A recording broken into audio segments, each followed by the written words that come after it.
Real horror story of a school from New York. Hello listeners, I hope you're doing well. My name is Emily and I'm calling from a small town near New York. I'm a teacher and about 8 months ago I joined a school. The school is a girls' primary school in the same town. There are many famous stories about the school, like it being inhabited by ghosts. They come every day. There are many times when some girls get scared and loses consciousness, and sometimes a shadow follows someone. So, the school is very scary. Before the school was built, there used to be a graveyard there, which was erased by a huge flood. Then, a public primary girls' school was built there.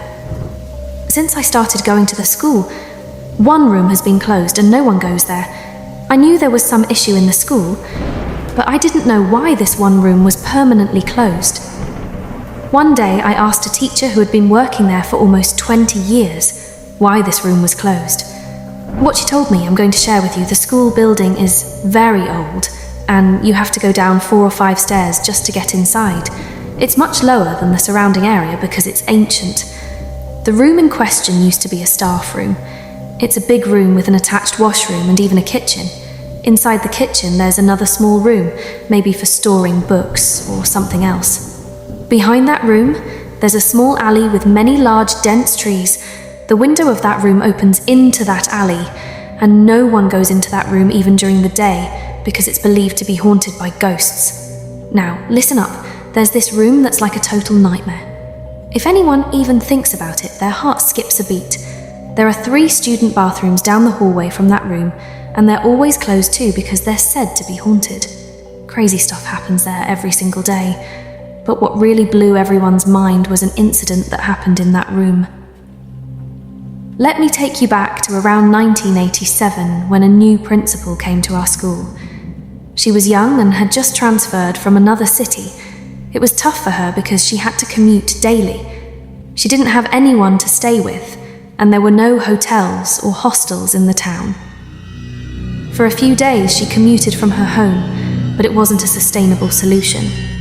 Then the staff suggested that she stay in the school and use that room. She liked the idea and came the next day with her necessary belongings, setting up that room as her living space. Some teachers and the watchman advised her against it, but she didn't listen. She was brave and thought nothing would happen. After school was over and everyone left, she went to her room. As soon as she entered, a gust of wind started blowing and the windows began opening and closing on their own. She thought it was just the wind and closed the windows. That night, strange noises came from the trees in the back alley, and the branches banged against the windows. She got scared but remained brave, closing all the windows and doors before going to bed. Throughout the night, she experienced strange occurrences: footsteps, shadows, the bathroom tap turning on, and loud knocks on the window. This continued all night until morning. She woke up freshened up and had breakfast. When the children and teachers started arriving, she shared her experience with them. Everyone advised her to leave, but she insisted on staying. She told the watchman to go home, eat, and come back to sleep at the school in the evening. That night, the watchman slept in the staff room, and the principal fell into a deep sleep after a restless night. Around midnight, strong winds started blowing again, waking them up. Looking outside, they saw a woman dressed in black, with a black face and hair, sitting on a tree branch. The principal screamed and woke the watchman. The woman yelled something powerful and disappeared. The principal recited prayers and tried to stay calm. She felt someone walking in the kitchen and saw the same woman standing there. The principal yelled for the watchman, but it felt like her voice wasn't reaching him.